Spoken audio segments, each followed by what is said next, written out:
పెంగ్విన్లు అన్నీ కలిసి ఈత కొడుతూ ఐస్ మీద ఆడుకుంటూ గుంపుగా ముందుకు సాగుతుంటే ఒక్క పెంగ్విన్ మాత్రం ఒంటరిగా నడుస్తూ ఉంది.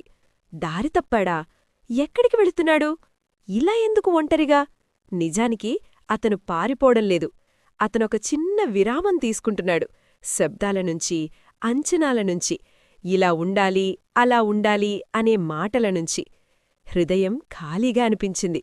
కారణం లేకుండానే అలసటగా ఉంది. అందుకే అతను నడిచాడు.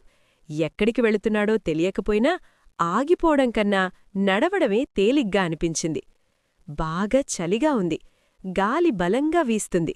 కాని అప్పుడు సూర్యుడు కాస్త వెచ్చగా తాకాడు. నిశ్శబ్దం కొంచెం ఊరటిచ్చింది. ఆ క్షణం అతను సంతోషంగా లేడు, ఉత్సాహంగా కూడా లేడు. కాని చాలా తేలికగా అనిపించింది. అంతే. అతను తిరిగి మళ్ళాడు. మారిపోయినవాడిలా కాదు, తేలికైన మనసుతో. ఎందుకంటే ఒంటరిగా నడవడం ఓడిపోవడం కాదు, కొన్నిసార్లు మనల్ని మనమే తిరిగి గుర్తుచేసుకునే ప్రయాణం.